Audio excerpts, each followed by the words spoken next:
Queridos, a paz e a graça do Senhor Jesus Cristo. Queremos agradecer a Deus por aqueles que estão nos acompanhando através do nosso canal no YouTube.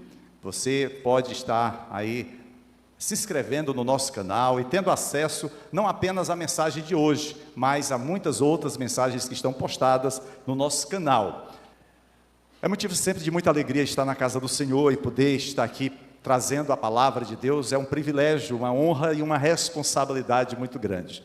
Já tem alguns anos que eu sirvo ao Senhor e recebi o chamado de Deus para pregar a sua palavra, mas é certo que toda vez que eu subo ao altar e tenho esse prazer, essa alegria e essa responsabilidade de ministrar a palavra de Deus, eu temo e tremo, porque primeiro eu sei que eu estou pregando a palavra do Deus Altíssimo e eu tenho que ser fiel às Escrituras Sagradas e não a achismos e filosofias humanas. Segundo, porque eu sei que eu tenho que levar o bom alimento ao povo de Deus, ao rebanho do Senhor, e esse bom alimento dele eu também serei cobrado, Então nós que exercemos o ministério, pastores, presbíteros, todos aqueles que são oficiais na casa do Senhor, precisam realmente ter essa compreensão da sua responsabilidade, do seu chamado, porque nós estaremos prestando conta de tudo aquilo que falamos, de tudo aquilo que vivemos ao nosso Deus. Nós somos testemunhas do Senhor e precisamos zelar por aquilo que nós pregamos, para que a nossa palavra, na verdade, seja a palavra de Deus que vivemos a cada dia. Hoje, amados, nós escolhemos como tema da nossa pregação os bens mais valiosos. E se a gente fosse perguntar quais os seus bens mais valiosos, uma boa parte talvez pudesse dizer que o seu bem mais valioso é a sua casa ou o seu apartamento. Outros talvez dissessem assim: é o meu carro, eu vivo em casa alugada, mas o carro é meu, é o que eu tenho de mais valioso. Ou quem sabe alguma joia herdada aí, ou adquirida, ou mesmo o seu smartphone de última geração. Quais são os seus bens mais valiosos neste momento da sua vida? O que é que você tem de mais valor? Há tantas coisas incríveis nesse mundo, coisas boas para pessoas de todas as idades. Por exemplo, existem brinquedos e videogames incríveis para crianças e adolescentes.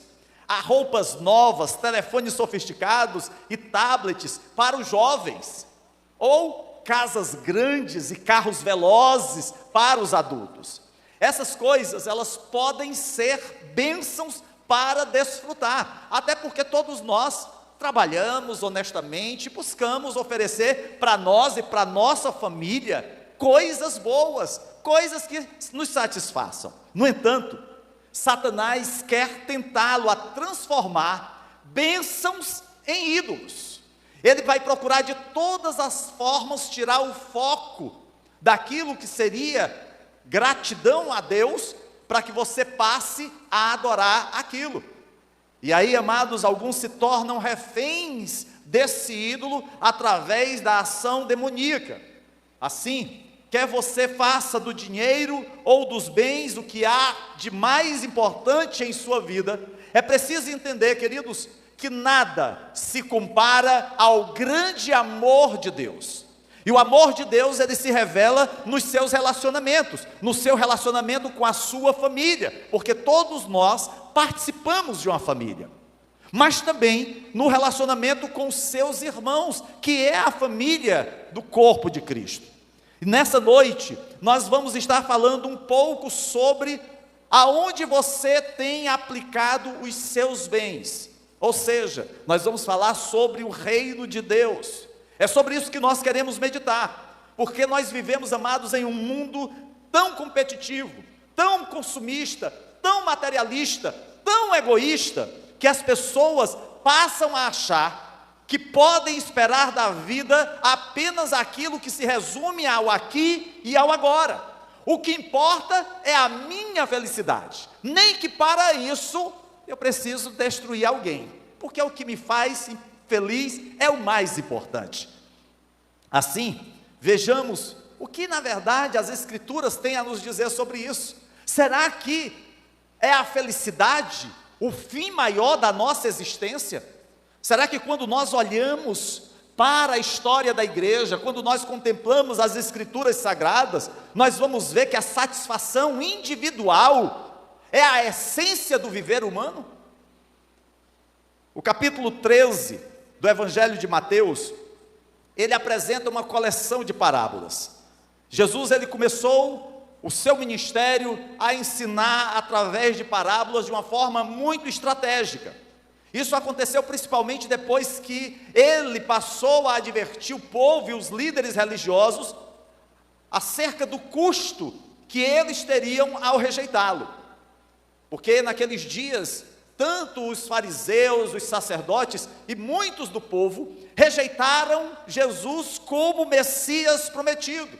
Aquela nação que havia sido separada por Deus para ser bênção para outras nações, não reconhecia que Jesus era o enviado de Deus. Eles então ficaram sob julgamento e engano, e isso geraria consequências difíceis não apenas para a classe sacerdotal, mas para todo o povo. Todos sofreriam diante do fato de rejeitarem a pessoa de Jesus. E por conta disso, Jesus então faz advertências, e algumas dessas advertências são muito duras. Ele está antecipando o fato de que alguns o seguiriam, e já o estavam seguindo, como os 12. Alguns até muito comprometidos, mas outros não o seguiriam, não acreditariam que ele era o Messias. Ao contrário, seguiriam os líderes religiosos, o sinédrio, os sacerdotes, os fariseus, e se voltariam contra Jesus. Eu acho que a gente pode até vislumbrar um pouco da nossa realidade em nossos dias, aonde há aqueles que estão mais sensíveis ao chamado de Deus, sensíveis a ouvir a palavra de Deus, mas há aqueles que rejeitam completamente tudo que está vinculado às Escrituras. Mateus capítulo 13 começa a ensinar em parábolas, e ele ensinou em parábolas que tiveram profeticamente o objetivo primeiro de aumentar a fé e a compreensão daqueles que acreditavam. Mas se por um lado as parábolas elas tinham essa finalidade para com aqueles que acreditavam, de aumentar a sua fé, para aqueles que rejeitavam a palavra de Deus, para aqueles que resistiam aos seus ensinamentos, o objetivo na verdade era perturbá-los, era confundi-los. Em Mateus capítulo 13, Jesus descreve como o reino de Deus vai crescer com o tempo. Mas é interessante, queridos, que esse crescimento do reino também faz com que o crescimento das coisas ao nosso redor, que são contrárias a Deus, também cresçam. A violência, a prostituição, a mentira, tudo isso cresce nessa sociedade caótica que nós vivemos. Quanto mais se aproxima o dia da volta de Jesus, quanto mais a igreja do Senhor se prepara, quanto mais a igreja do Senhor aguarda a volta de Cristo, mais esse mundo mergulha no pecado. Infelizmente, amados, nós vemos dias difíceis, mas o próprio Senhor Jesus alertou a sua igreja: no mundo tereis aflições, mas tende bom ânimo, eu venci o mundo. Essa é a segurança que o Senhor passa a cada um de nós, que mesmo que o reino de Deus esteja presente no seio da igreja, mesmo que o reino de Deus nos leve a pensar acerca das coisas eternas, nós ainda estamos inseridos nesse mundo, e enquanto aqui estamos, somos bombardeados diariamente por todo tipo de artilharia do mal, porque o objetivo do diabo é roubar, matar e destruir. É por isso que o Senhor Jesus, então, no capítulo 13 de Mateus, fala através de parábolas à multidão, não apenas aos discípulos, não apenas aos líderes religiosos, mas a todos aqueles que o ouviam, para que aquela multidão pudesse entender o que significava o reino de Deus. Eles estavam acostumados ao reino romano. Havia um imperador romano naqueles dias que dominava todo o mundo de então. Não apenas Roma, mas várias nações haviam sido subjugadas. Então o reino romano era uma experiência muito vívida, muito real para cada um daqueles. Hoje nós não temos muito essa realidade. Nós vivemos, por exemplo, num país que não tem um rei, nosso sistema é o presidencialismo. Porém, nós temos autoridades que estão sobre nós. E muitas vezes a gente percebe que nas relações, até mesmo da autoridade dentro de casa, na igreja, nós temos dificuldades de compreender o verdadeiro sentido do que seja o governo.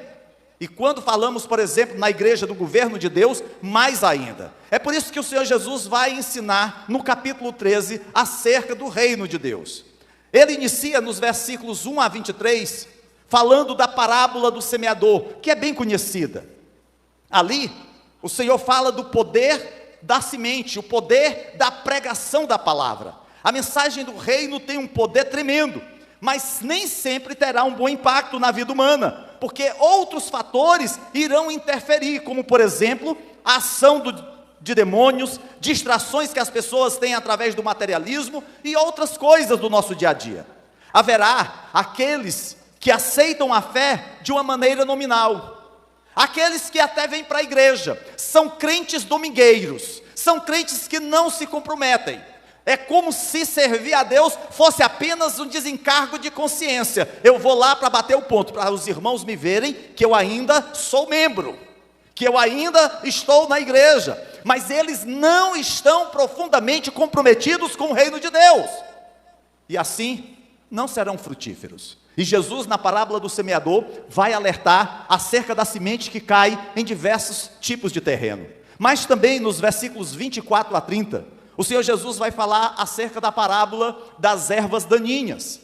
E aí o Senhor Jesus vai dizer que neste mundo nós vamos ter tanto bem quanto mal. Sempre haverá uma mistura daquelas pessoas que seguem a Cristo e das pessoas que se opõem ao Evangelho. Isso às vezes é na nossa casa, é no nosso trabalho e até mesmo na igreja. Estes representam dois reinos, reinos que vão crescer juntos, joio e trigo. Veremos um crescimento do mal e um crescimento do reino de Deus com o passar do tempo, até o dia do julgamento. E esta parábola então ela lança luzes sobre a volta de Jesus. Depois, nos versículos 31 a 33, o Senhor Jesus fala acerca das parábolas da semente de mostarda e do fermento. E aí Jesus fala dessa semente de mostarda, que entre as hortaliças é a menor semente, mas que quando cresce, atinge até 3 metros de altura. E fala do fermento, que um pouco de fermento leveda toda a massa. Ou seja, coisas pequenas que podem ter um impacto muito grande. A semente de mostarda e a levedura são componentes pequenos, porém têm um enorme impacto e poder de transformar. E isso, queridos, a gente vê às vezes no nosso dia a dia, como uma pequena palavra, uma pequena atitude pode causar grandes danos, grandes prejuízos, às vezes no relacionamento conjugal. Uma palavra, uma expressão, ou até mesmo a indiferença, o silêncio. Às vezes no relacionamento, na igreja, também. Uma palavra mal colocada, uma atitude incorreta, e isso causa um verdadeiro fogaréu, um grande incêndio. O ingrediente muito pequeno do reino, que é a mensagem, por outro lado, tem o poder de transformar vidas. A palavra que é anunciada aqui não é cheia de filosofia, não é cheia de coisas que venham a enfeitá-la, mas é cheia do poder do Espírito Santo, e é o poder do Espírito Santo que pode transformar o coração do mundo. E aí então, depois de apresentar essas parábolas, aquela multidão que ouvia Jesus então chega a 2 parábolas muito curtas, as parábolas do tesouro e da pérola. Estas são parábolas, queridas, que são descritas em poucas palavras. Elas nos ensinam sobre o valor do reino de Deus. Nada é mais importante do que o reino de Deus. Nada tem maior valor do que o reino de Deus, porque o reino desse mundo, ou os reinos desse mundo passarão. Quando a gente vai, por exemplo, para a história geral, e a gente estuda os grandes reinos do passado, o Egito com os seus faraós, o reino da Síria, depois da Assíria, o reino da Babilônia, o reino Medo-Persa, Alexandre o Grande, da Macedônia, depois os romanos que se sucederam um a outro, depois o grande império religioso com a igreja oficial lá em Roma, com a sua autoridade máxima, e tantos que vieram depois disso, mas todos eles passaram, mas o reino de Deus permanece para todo o sempre. Homens se levantam e homens caem, homens têm até o seu nome escrito na história, mas nada mais do que isso. Mas o único que teve o poder de ressuscitar dos mortos foi Jesus Cristo. E nessa noite, nós vamos então conversar um pouco sobre essas duas parábolas. Vejamos a primeira delas, que é a parábola do tesouro. Se encontra lá em Mateus capítulo 13, verso 44. Diz assim: o reino dos céus é como um tesouro escondido num campo. Certo homem, tendo-o encontrado, escondeu-o de novo, e então, cheio de alegria, foi, vendeu tudo o que tinha e comprou aquele campo. Um único versículo, o Senhor Jesus apresenta à multidão essa parábola. Reparem, amados, que aquele homem, ele estava caminhando num campo e viu algo no chão, mas ele não toma isso para si, ele não tenta se apossar desse tesouro, ele o enterra de novo. Ele viu que era algo valioso, e então ele foi embora. Mesmo com muito sacrifício, ele compra então aquele campo. Ele teve que vender todos os seus bens, de acordo com o relato dessa parábola. Ele teve que investir tremendamente na compra desse campo, para que pudesse ser o seu proprietário. Mesmo que o objetivo não fosse o terreno, podia ser até que o terreno fosse bom para a agricultura, podia ser até que aquele terreno pudesse ali ter várias cabeças de gado, muitas ovelhas, mas ele não estava preocupado com as fontes de água que haviam naquele terreno. Os seus olhos estavam postos tão somente no tesouro que ele havia encontrado. E é por isso que aquele homem faz esse esforço de vender tudo o que tem para comprar aquele terreno. Essa é uma parábola, uma história poderosa. O reino de Deus é tão valioso que vale a pena se apossar desse tesouro em troca de tudo o que temos. O reino dos céus é assim como um tesouro escondido em um campo, que um homem encontra, mas o enterra novamente. Depois, em sua alegria, sai, vende tudo o que tem para comprar aquele campo. Toda essa história, ela é importante, nós podemos dividi-la em três partes. A primeira delas é a descoberta do tesouro. Logo no início da história, o tesouro não está à vista. Aquele homem está caminhando num campo, e aí ele se depara com um tesouro que está escondido. E aí, amados, precisamos entender que o valor do reino nem sempre é óbvio para as pessoas. Nem sempre é uma coisa fácil de entender, fácil de receber. Nem sempre as coisas do reino de Deus vão ser fáceis de ser encontradas. Aquela multidão ouve Jesus, e assim como eles, há muitos nos nossos dias que ouvem falar de Deus, que ouvem falar de Jesus, da igreja, mas não percebem quão importante, quão essencial Deus é nas suas vidas. E assim, eles, dia após dia, semana após semana, ano após ano, não se submetem ao governo de Deus em suas vidas. Alguns até mesmo têm alguma experiência com Deus, já estiveram frequentando uma igreja, mas vieram as lutas, vieram os atrativos do mundo e acabaram por afastar-se de Deus. Na parábola, a pessoa encontra o tesouro e imediatamente depois o esconde. As pessoas às vezes leem isso e se perguntam: bom, mas essa pessoa não foi muito ética, porque ele encontrou um tesouro que nem dele era, e aí o escondeu novamente. Aquele campo não era dele. Será que ele não deveria ter contado ao dono do campo sobre o tesouro? Queridos, nos dias de Jesus, quando Jesus conta essa parábola, muitas vezes as pessoas escondiam objetos de valor no chão. Não havia bancos, não haviam seguradoras. Então as coisas de valor eram escondidas. Em geral se fazia um mapa para saber aonde se localizava aquele tesouro. A pessoa podia esconder joias, bens, mas se não resgatasse aquilo, vamos dizer que aquela pessoa morresse e não contasse aos seus herdeiros, ninguém sabia do tesouro. E essa história tem essa conotação, tem esse sentido, que o proprietário original enterrou o tesouro, mas ele não estava mais perto para reivindicá-lo. Podia ter morrido, podia ter recebido um chamado para ir para uma terra distante e não voltar mais. E o certo é que aquela pessoa que encontrar o tesouro não o leva consigo, mas o esconde, mantém no mesmo lugar. E aí toma a decisão de vender tudo o que tem para comprar aquele campo dos herdeiros, daqueles que agora eram os proprietários. A lei naqueles dias também dizia que em caso como esse, o tesouro pertencia a quem o encontrara.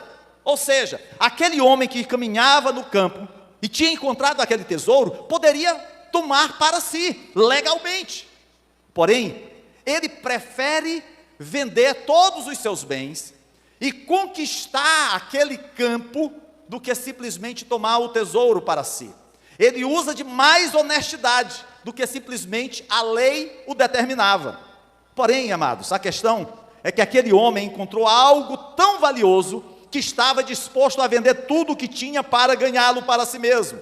Ou seja, ele preferiu abrir mão de todos os outros bens, porque aquele tesouro lhe era precioso.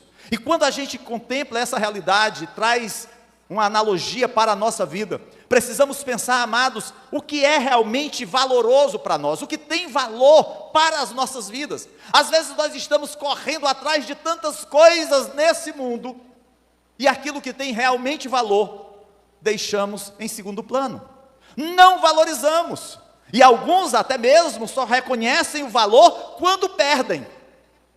Quantos filhos já não choraram no velório de suas mães e nunca declararam o seu amor? Quantas esposas não choraram pelos seus maridos e só reconheceram o seu amor e a sua dedicação quando ele não mais estava ao seu lado?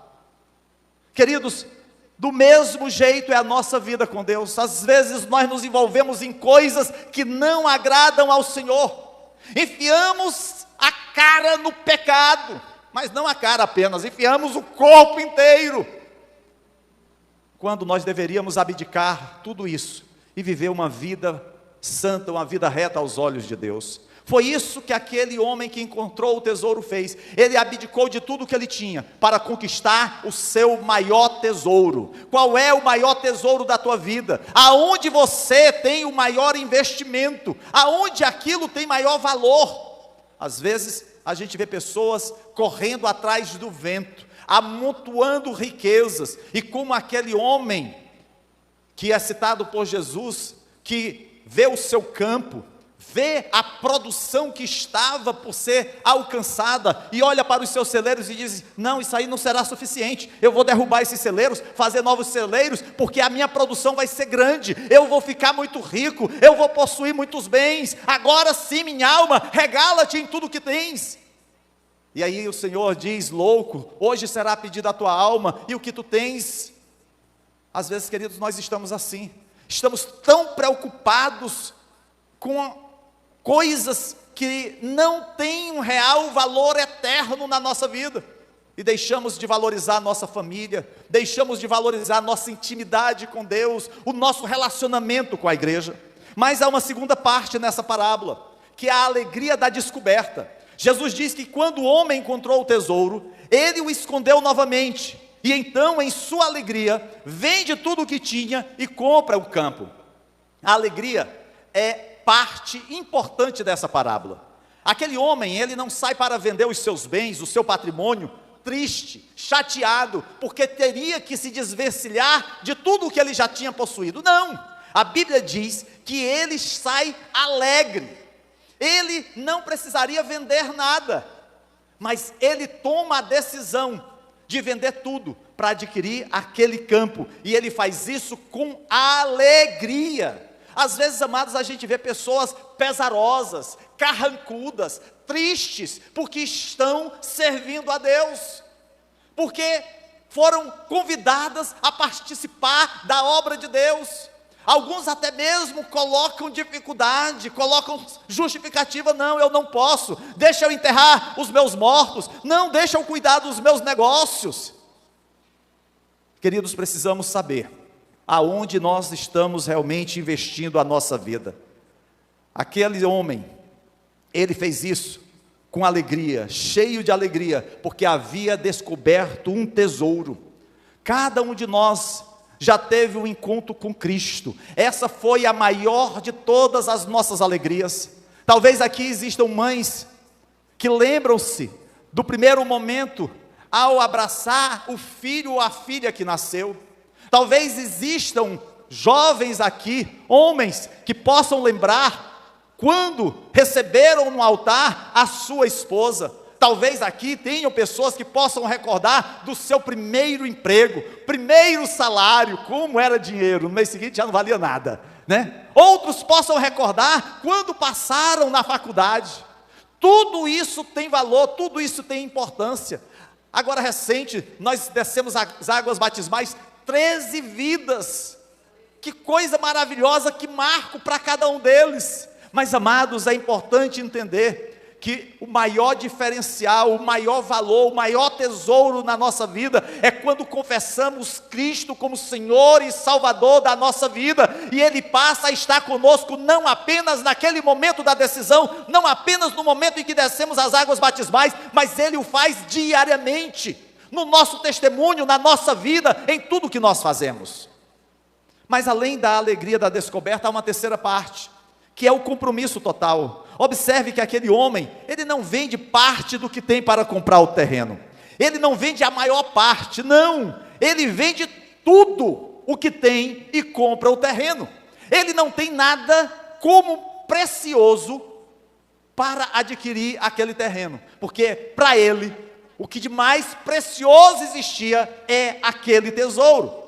E aqui, queridos, nós não devemos confundir essa parábola com salvação por obras, ou que aquele homem estava comprando o seu acesso para o reino. Não, ninguém pode comprar a salvação. A Bíblia é clara ao dizer que a salvação é um dom gratuito da graça de Deus, não é algo que nós possamos comprar, não é algo que nós possamos herdar dos nossos pais. Jesus não está ensinando que você pode comprar a sua salvação. A ideia aqui é que o tesouro é tão valioso que vale a pena obter. Olhe só o que diz Lucas capítulo 14, verso 33. Qualquer de vocês que não renunciar a tudo que possui, não pode ser meu discípulo. Imagina aqueles homens que seguiam Jesus, eram pais de família, tinham esposa, tinham filhos, tinham trabalho, eram pessoas que eram conhecidas nas suas comunidades, e aí Jesus diz: vocês têm que renunciar. Mas Jesus não está dizendo assim: olha, você tem que abandonar a tua esposa, cara, olha, você tem que deixar o teu trabalho, olha, você não pode mais voltar lá para onde você morava. Não, Jesus está dizendo assim: olha, você tem que colocar em primeiro lugar o reino de Deus e a sua justiça, e todas as demais coisas lhe serão acrescentadas. É o valor, é a prioridade de Deus na nossa vida. Queridos, nós vivemos num mundo consumista, aonde nós somos tentados em todos os momentos a seguir a multidão, e às vezes a multidão, ela não nos leva a um porto seguro, mas pelo contrário, nos leva ao abismo, nos leva a nos afastar de Deus. É por isso que poucos entram pela porta estreita, são poucos aqueles que têm a compreensão do reino de Deus. E aí depois então de Jesus compartilhar a parábola do tesouro, ele imediatamente fala acerca da parábola da pérola. Veja aí os versos 45 e 46. O reino dos céus, também é como um negociante que procura pérolas preciosas. Encontrando uma pérola de grande valor, foi, vendeu tudo o que tinha e a comprou. A pérola, diferentemente talvez dos nossos dias, mas naquele tempo, era algo de grande valor. Daí que lá em Mateus, no capítulo 7, verso 6, nos é dito: não deem o que é sagrado aos cães, nem atirem aos porcos as pérolas. Talvez a declaração mais relevante, mais notável acerca do valor da pérola se encontre lá em Apocalipse capítulo 21, verso 21, quando fala acerca da Nova Jerusalém, e diz assim: as 12 portas eram 12 pérolas, cada porta feita de uma única pérola. João, ele tem esse vislumbre, ele tem essa visão da Nova Jerusalém, e ali tudo é da melhor qualidade. E aí no versículo 21, quando ele observa as portas daquela cidade, eram formadas por pérolas, uma única pérola.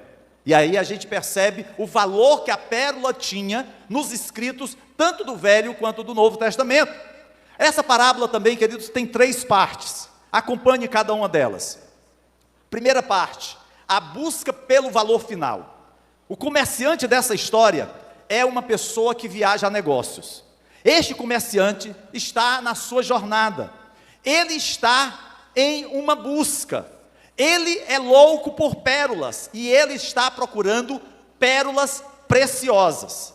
Jesus nos diz que esse comerciante procura essas pérolas, significando que ele está em busca das de melhor e maior valor. Assim, essa parte da história representa a busca pelo valor final. A primeira parte da parábola da pérola é um pouco diferente da parábola do tesouro. Na parábola do tesouro, o homem não estava olhando nada, ele estava caminhando pelo terreno, pelo campo, e se depara com o tesouro. Ele acabou encontrando o tesouro escondido. Muita gente é assim, pessoas que não estão procurando por Deus, elas nem pensam mesmo em Deus, quando de repente Deus entra em suas vidas e os transforma por completo. Essa é aquela transformação que acontece do fio de cabelo até o dedão do pé. Pense no apóstolo Paulo, ele estava indo prender os cristãos quando Jesus o encontra no caminho de Damasco. Paulo não estava em busca de Jesus, e naqueles dias ele ainda se chamava Saulo, mas Jesus o buscava. Muitas vezes as pessoas nem estão procurando por Deus. Talvez alguns visitem a igreja porque foram convidados por um parente, por um amigo, e para não ficar naquela insistência, tá certo, eu vou hoje para a igreja, mas eu nem queria ir para a igreja, né? Mas Deus, queridos, em sua bondade, se revela a essas pessoas. Essa é a situação do homem que busca, que encontra o tesouro na primeira parábola. Mas você também tem pessoas como o comerciante de pérolas, que estão procurando Deus. Eles estão em busca da verdade, do significado e do propósito da vida. Estudam diferentes religiões e podem até experimentar algumas delas enquanto buscam, porque querem um encontro com Deus. Eu lembro muito bem que antes de eu confessar a Cristo como Senhor e Salvador da minha vida, eu tinha o desejo de conhecer a Deus, e eu procurei Deus no Espiritismo, eu procurei Deus na religião muçulmana, eu procurei Deus na religião hindu. Eu tinha sede de Deus, eu era como esse comerciante de pérola, eu estava procurando. Queridos, Deus tanto trabalha como aquele que está totalmente desligado de Deus, aquela pessoa que não está nem aí, que não está nem preocupada com o relacionamento com Deus, como também aqueles que têm o desejo do encontro com o Senhor. É por isso que lá em Isaías, no capítulo 65, verso 1, o Senhor diz: fiz-me acessível aos que não perguntavam por mim, fui achado pelos que não me procuravam. A uma nação que não clamava pelo meu nome, eu disse: eis-me aqui, eis-me aqui. Há muitos que estão assim, como Isaías aqui falou, retratou, pessoas que não estão procurando Deus, e aí Deus vai e diz assim: eu é que me fiz acessível a eles, fui eu que me revelei a eles, eles não tinham interesse em mim, mas eu fui buscá-los à minha presença. E lá em Jeremias capítulo 29, verso 13, apresenta o outro grupo, diz assim: vocês me procurarão e me acharão, quando me procurarem de todo o coração. É aquele grupo daqueles que procuram a Deus, daqueles que querem conhecer a verdade, mesmo que estejam batendo em portas erradas, mas estão sedentos. Tanto aqueles como estes precisam do reino de Deus em suas vidas, precisam de Cristo. Quer uma pessoa esteja procurando por Deus ou não, todos procuram o valor final. Estamos todos à procura de um sentido, de um propósito, em última análise, daquilo que nos satisfaz, que satisfaça o nosso coração. E somente Jesus tem realmente o poder de satisfazer o coração do homem.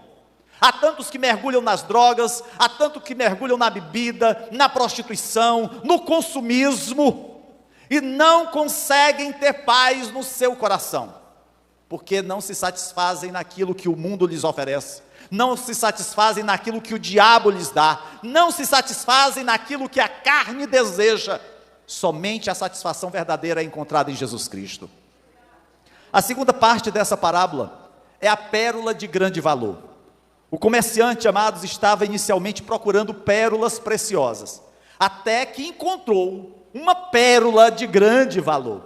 Essa era a pérola das pérolas, a melhor de todas, uma pérola magnífica, bela, da mais alta qualidade, inigualável, incomparável, superior.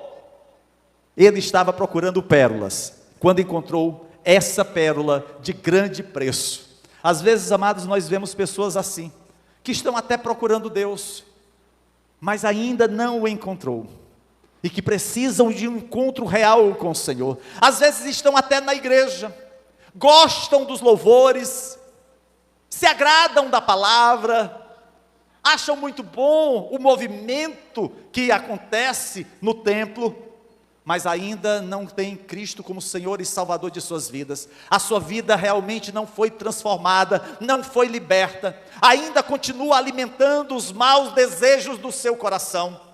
São pessoas que ainda não foram totalmente lavadas, limpas do seu pecado.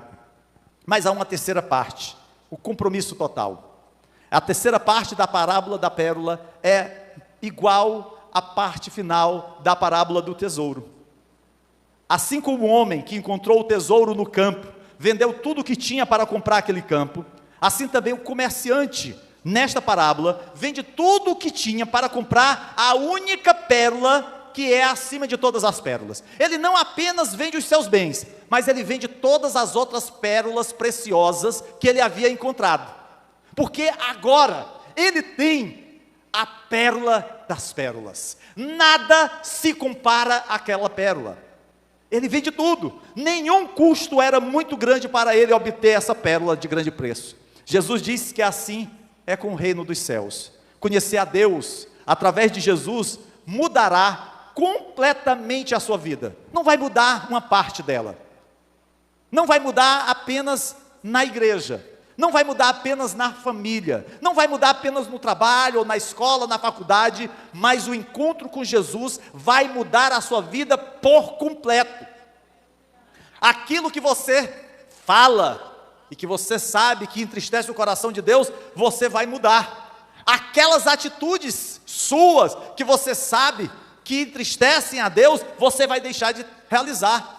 Aqueles pensamentos que você tem alimentado, que você sabe que desagrada a Deus, você vai deixar. Você será uma nova pessoa, e embora custe tudo o que você tem, comprometa-se com Jesus. Nada é mais importante, nada é mais valioso na sua vida. Às vezes, amados, a gente vê algumas pessoas como que enamoradas pelas coisas desse mundo, fascinadas pelo brilho que esse mundo oferece. E aí precisamos entender que Jesus é digno do melhor que você possa fazer, e só Deus vale o compromisso total da nossa vida. Só Cristo. Essa vida, amados, é muito curta em comparação com a eternidade. Nada neste mundo poderia ser mais importante do que a vida eterna.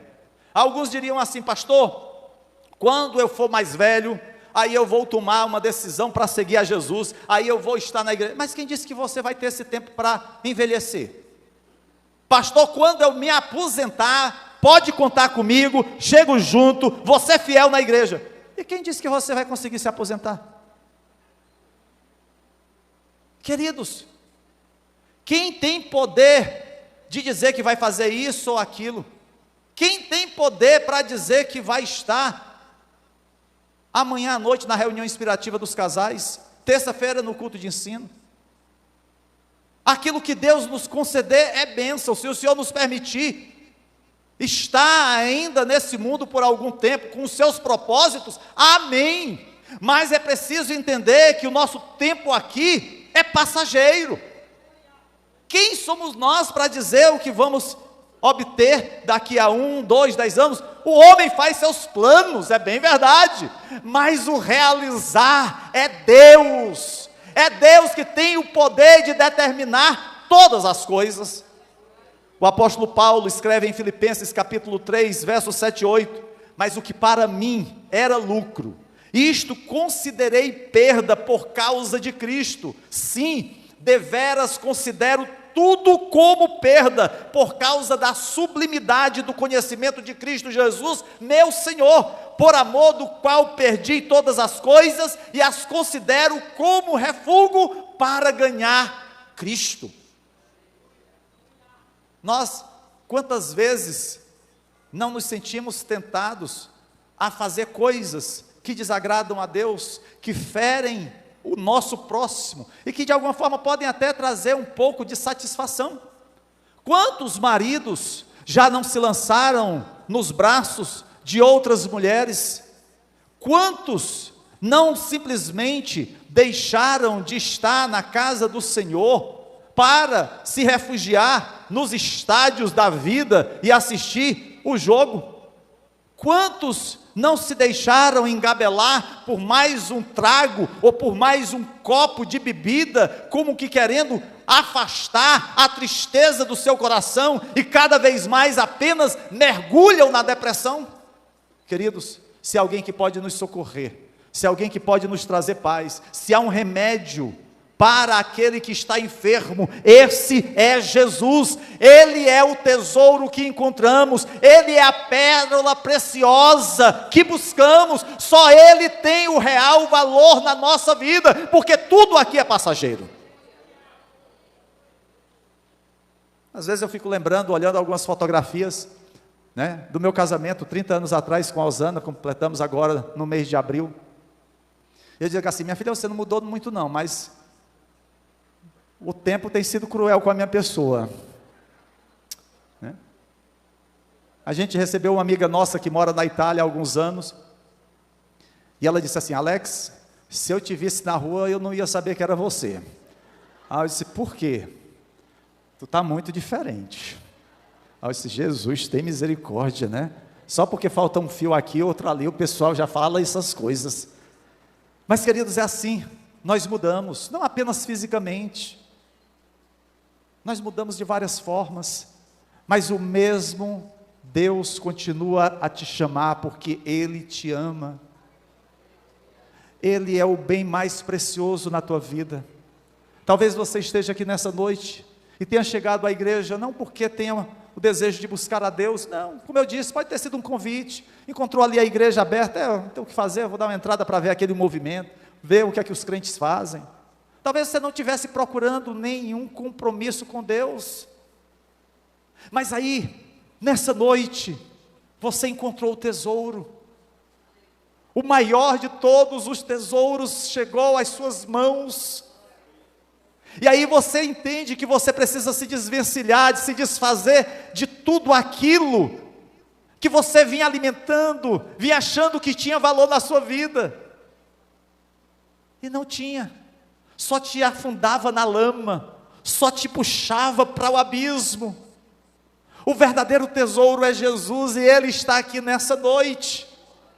Ou talvez você estivesse buscando a Deus, você tenha dito nessa noite: eu vou à igreja, eu quero conhecer Deus, eu já li a Bíblia algumas vezes, não entendi nada, eu queria entender,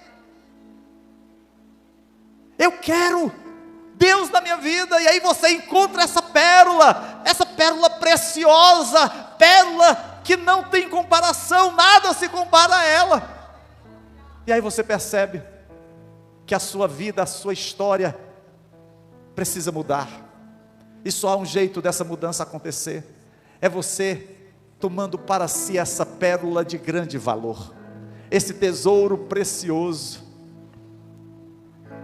Hoje Deus nos chama para essa decisão.